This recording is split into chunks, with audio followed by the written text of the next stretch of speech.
Hello everyone, कैसे हैं आप लोग। आई होप आपसे बहुत अच्छे होंगे।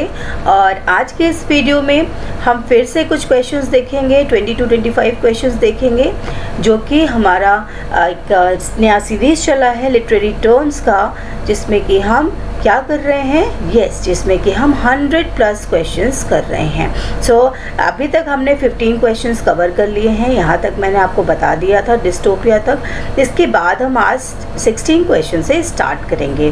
और थैंक यू उन सभी को जिन्होंने मेरी वीडियोस को लाइक किया, कमेंट किया, जो क्वेश्चन इसमें मैंने किया था उसके आंसर्स भी दिए हैं।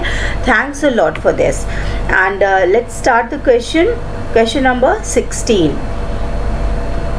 और एक बार मैं फिर कहूँगी कि अगर वीडियो आज की भी पसंद आए तो प्लीज़ लाइक ज़रूर करना है। जो भी क्वेश्चन मैं इससे पूछूंगी उसके आंसर भी आप ज़रूर करें, और जैसे कि मुझे पता चले कि हाँ आप वीडियो देख रहे हैं, आपको वीडियो पसंद आ रही है ना। आपके लाइक से तो पता चलता है कि भाई वीडियोस पसंद आई कि नहीं, हमें भी मोटिवेशन मिलता है। और सेकेंड थिंग, अच्छा लगता है कि हाँ कुछ काम का है, हमारी मेहनत कुछ काम की है ना। तो लाइक ज़रूर करिएगा। सो आइए टाइम वेस्ट नहीं करते हैं। और 16 question, what is the theme of proletarian novel. Proletarian novel का जो थीम है वो क्या है, ठीक है। सो क्या थीम होगा, मतलब कि प्रोलेटेरियन नॉवेल जो होते हैं वो किस टाइप के होते हैं, उसमें किसके बारे में बातें होती हैं या स्टोरी होती हैं। तो aristocratic class, warriors, middle class और वर्किंग क्लास। तो यहाँ मैं आपको बता दूँ कि आंसर है आपका वर्किंग क्लास। वो तो दिख भी रहा है खैर आंसर तो। लेकिन वर्किंग क्लास कौन होते हैं? वर्किंग क्लास लाइक जो लोअर क्लासेस होते हैं, है ना, जो ब्लू कॉलर फैक्ट्री में जो काम करते हैं, लेबरर या लेबर क्लास के जो लोग होते हैं, उन्हें वर्किंग क्लास कहते हैं। तो प्रोलेटेरियन नॉवेल में उनकी लाइफ्स के बारे में, ठीक है, life's of working man of the labour class, उसके बारे में यहाँ पे स्टोरी रहती है। और उसके बारे में थीम लेके यहाँ पे इस टाइप के नॉवेल्स को लिखा जाता है। तो ये भी आप कह सकते हैं कि जो प्रोलेटेरियन नॉवेल्स है वो किसकी नॉवेल्स होती हैं, वो वर्किंग क्लास के लाइफ्स के बारे में होती है, ठीक है, उनकी लाइफ की डिफ़िकल्टीज एंड ऑल होती है, ठीक है। सो 16 का आंसर है D. 17, a character which remains almost unchanged through out the story is called. देखिए, एक नॉवेल में कुछ कैरेक्टर्स तो ऐसे होते हैं जो हर हर एक सीन में वो उनका चेंज होता रहता है, उनमें कुछ ना कुछ उनके नेचर में, बिहेवियर में या उनके अचीवमेंट्स में कुछ ना कुछ प्रोग्रेस दिखाते हैं। लेकिन कुछ ऐसे वहाँ पे कैरेक्टर्स होते हैं जो through out the story same होते हैं, ठीक है, उनका कोई अचीवमेंट नहीं दिखाता है, ठीक है, उनकी कोई परफॉर्मेंस में कोई ऐसा कुछ इम्प्रूव हो रहा है या इंक्रीज़ हो रहा है, कुछ भी वहाँ नहीं दिखाते हैं। उनका जैसे स्टोरी के स्टार्टिंग में जो रोल था, जो कैरेक्टर था, वही सेम कैरेक्टर स्टोरी के एंड तक में भी रहता है, ठीक है। सो यू कैन से कि जो ये सिंपल कैरेक्टर होते हैं और दे हैव 1 or 2 क्वालिटीज़, ठीक है, and which remain the same throughout the story. No growth, no change, कुछ भी नहीं दिखाते हैं, ठीक है। So answer is flat character. Okay, क्या होते हैं? फ्लैट कैरेक्टर होते हैं, जो फ्लैट होते हैं, मतलब शुरू से अंत तक बिल्कुल एक जैसा बिहेवियर, एक जैसी क्वालिटीज़ दिखाते हैं, ठीक। 18, what is the closet drama. Closet drama क्या होता है? क्लोसेट देखिए किसको कहा जाता है, अलमीरा को कहा जाता है ना। तो अलमीरा में कुछ चीज़ों को हम बंद करके रखते हैं ना, तो उसको दिखाने के लिए नहीं होता है। तो ये क्या होता है? क्लोसेट ड्रामा का मतलब हो गया जो ड्रामा लिखी गई है वो सिर्फ पढ़ने के लिए है, ना कि उसे परफॉर्म करने के लिए, उसे स्टेज पे परफॉर्म करने के लिए नहीं होता है। It is not intended to be performed on stage but read by a solitary reader. मतलब एक रीडर पढ़ता है, उसे स्टेज पे परफॉर्म नहीं किया जाता है, उसमें कोई कैरेक्टर नहीं होता है, कुछ भी नहीं होता है, सिर्फ रीडिंग के लिए होता है, ठीक है। कोई एक है जो रीडिंग करेगा, स्टोरी बताएगा। ओके, नेक्स्ट है the correct term for a person of a material outlook and indifferent to culture. कौन होता है? एक ऐसा पर्सन जो काफ़ी डिफरेंट सा हो, ठीक है, जो बिल्कुल भी कुछ भी नहीं समझता है, बिल्कुल कुछ भी नहीं पसंद करता है, जो भी ब्यूटी है, कोई भी जो एक आर्ट होता है, लिटरेचर होता है, हमारा जो कल्चर होता है। कल्चर क्या है? जो हमारी आर्ट है, म्यूज़िक है, लिटरेचर है, इन चीज़ों को जो पसंद नहीं करता है, इनसे जो हटके होता है, वो उसे क्या कहते हैं? उसे फिलिस्तीन कहते हैं, ठीक है। A person of material outlook and indifferent to culture, ठीक है। So you can say कि Philistine is a person who does not like or understand or enjoy the beauty of art, literature, music, etc. ठीक है. Now next, autobiography based, देखिए ये question बहुत important है। ये जो अभी लास्ट ईयर का एग्जाम हुआ था उसमें ऑटोबायोग्राफी, बायोग्राफी से रिलेटेड क्वेश्चंस कई पूछे गए थे और एक ही क्वेश्चन को बहुत घुमा घुमा के 2-3 बार पूछा गया था, ठीक है। तो थॉरो नॉलेज भी रखना बहुत ज़रूरी है, ओके। सो अभी देखते हैं यहाँ क्या है। ऑटोबायोग्राफी मीन्स, क्या मतलब होता है ऑटोबायोग्राफी, तो खुद की, बायो मतलब डिटेल को लिखना, ग्राफी मतलब लिखना, तो अपने डिटेल को लिखना मतलब the life history of a person written by himself, खुद ही लिखना। ऑटो मतलब खुद से, ठीक है। तो ये हो गया, तो इजी है, सिंपल था क्वेश्चन। नेक्स्ट है myth, comes from Greek mythos signifying, जो मिथ वर्ड है ये वर्ड मेथोस से आया है, ठीक है। मेथोस का मतलब क्या होता है, it's a narrative theme plot, ठीक है। नैरेटिव थीम होता है, प्लॉट होता है, मतलब कि अ स्टोरी, प्लॉट, ट्रू और इन्वेंटेड, ठीक है। मेथोस मतलब होता है एक ऐसी स्टोरी, ठीक है, जिसमें प्लॉट हो, क्या हो, थीम हो और प्लॉट हो, क्लियर। नेक्स्ट आते हैं,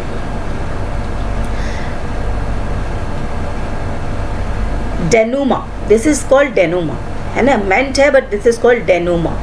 डेनुमा क्या होता है, डेनुमा इज रिलेटेड टू, ये किससे रिलेटेड होता है, ये रिलेटेड होता है आपका प्ले से, ठीक है। डेनुमा हम कहते हैं किसी भी प्ले का एंड, जो आखिरी पार्ट होता है ना, लास्ट जो होती है एंडिंग, उसे हम कहते हैं डेनुमा। तो we can write the end of the play, ठीक है, the end of the play is called denouement, और ये प्ले से रिलेटेड है क्योंकि प्ले का लास्ट बताता है ना, तो आंसर इज बी।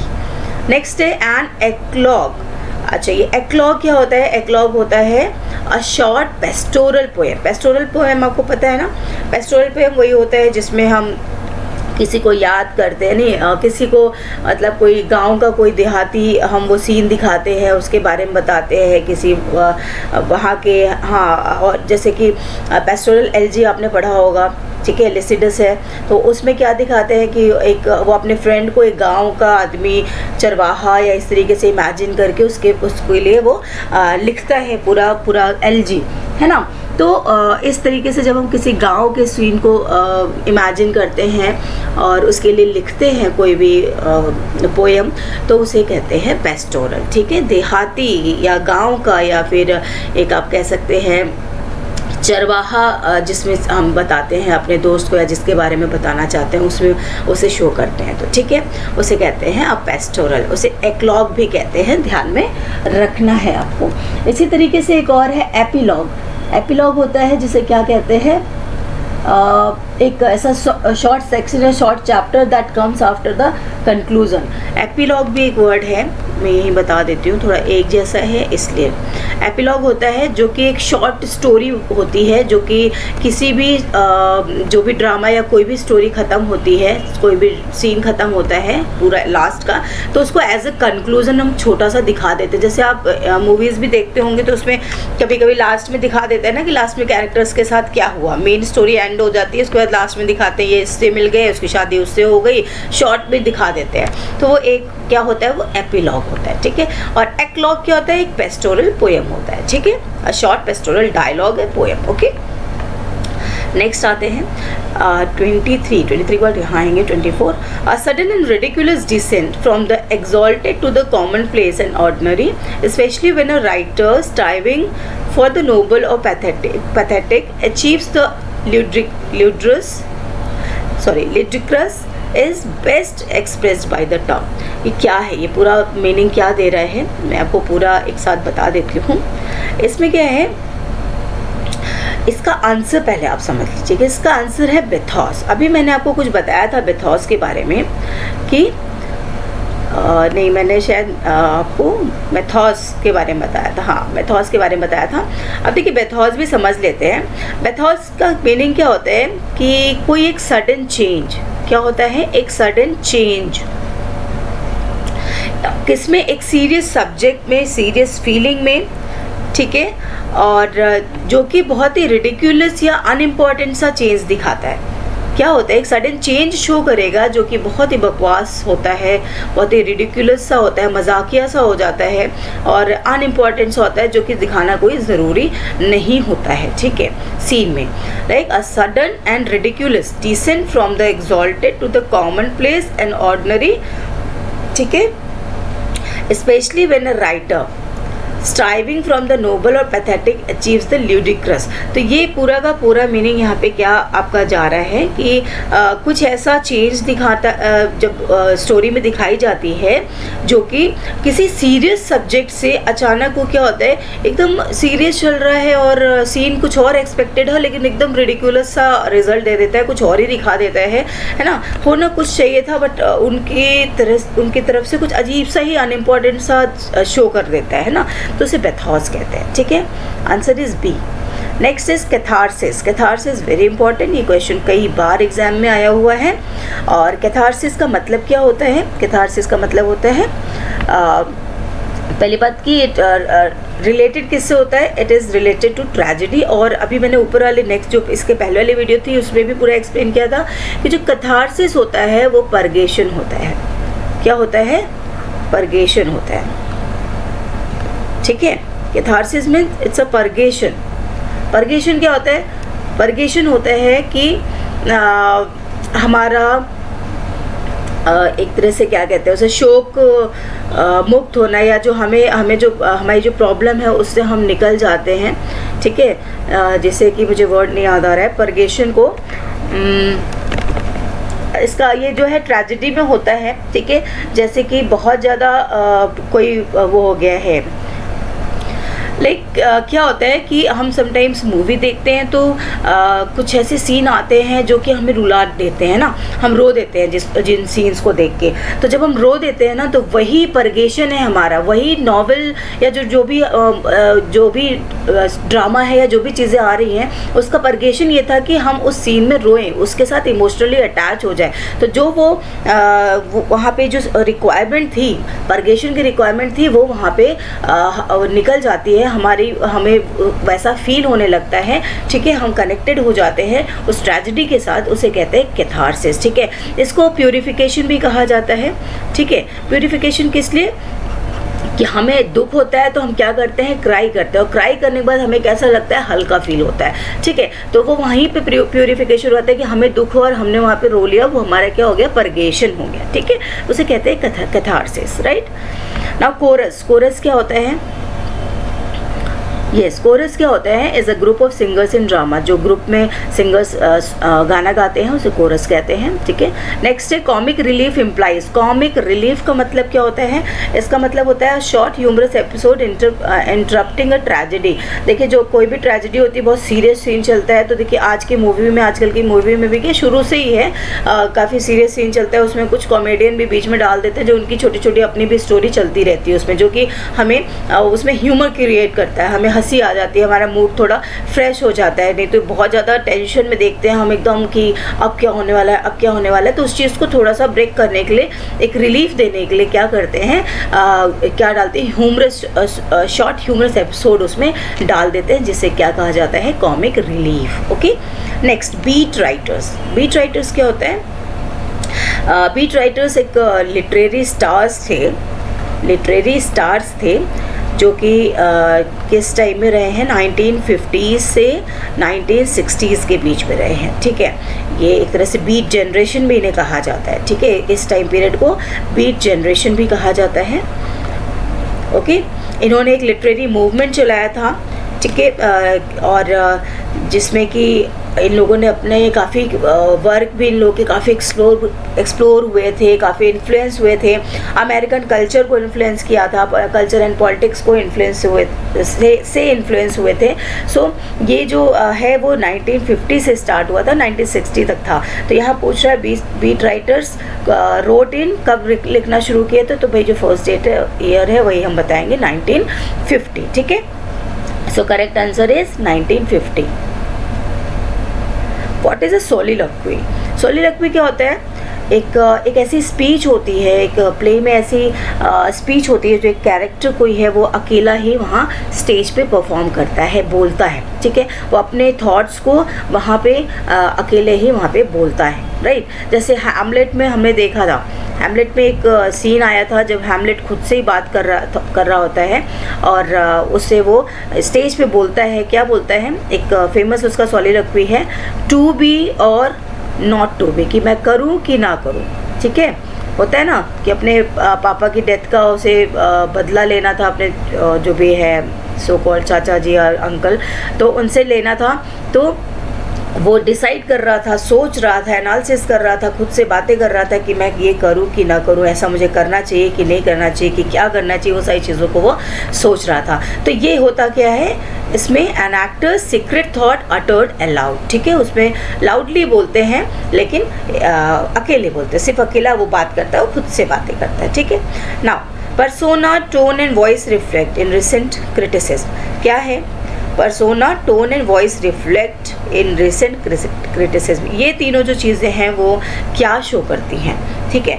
तो देखिए पर्सोना का मतलब होता है पर्सन, ठीक है, जो भी इम्पोर्टेंट पर्सन है उसमें, यू कैन से उसमें जो प्रोटैगनिस्ट है वो भी एक इम्पॉर्टेंट पर्सन है, ठीक है।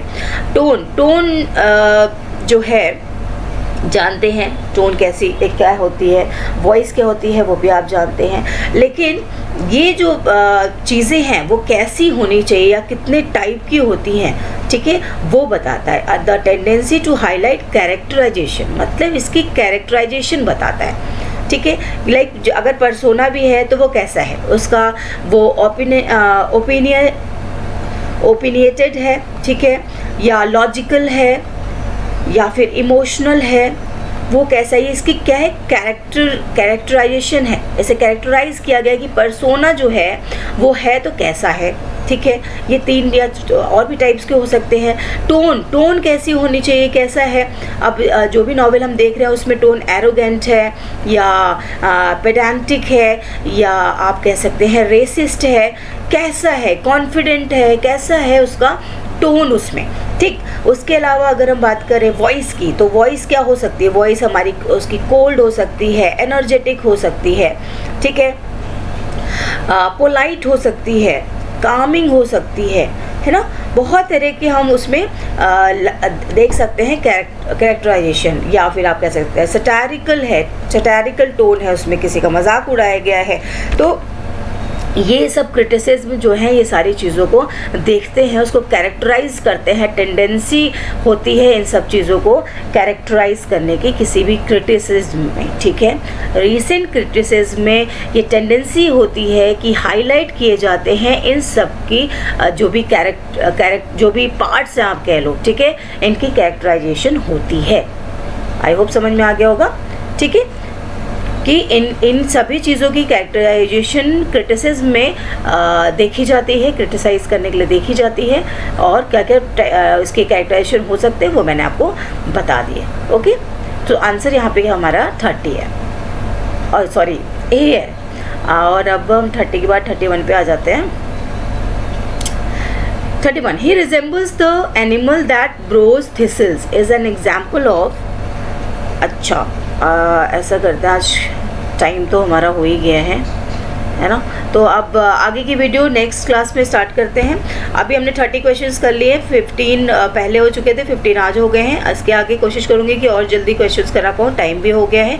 इससे ज़्यादा लंबी वीडियो हम नहीं बना सकते हैं, थोड़ा बोरिंग भी हो जाता है। सो अभी तक के लिए इतना आप पढ़िए, और वीडियो कैसा लगा मुझे ज़रूर बताइएगा, और कोई क्वेश्चन है तो बताइएगा। और येस, होमवर्क पे दे देती हूँ, ये 31 क्वेश्चन आप ही करिए। He resembles the animal that browse a thistles is an example of. ये किसका एग्जाम्पल है, ज़रा देख के मुझे बताओ। यहाँ आंसर भी नहीं दिख रहा है, बहुत अच्छी बात है। अब मुझे आप इसके आंसर बताइए, ठीक है। So thank you so much for watching यार, प्लीज़ शेयर कर दो और सब्सक्राइब कर लो प्लीज़। मैं बहुत अच्छी अच्छी वीडियोस आप लोग के लिए लेके आने वाली हूँ, और इसे थोड़ा सा कमेंट भी ज़रूर कर दिया करिए, जिससे मुझे पता चले कि हाँ किसने किसने देखा है या कैसा लगा आपको। So please, thank you so much, thank you for watching.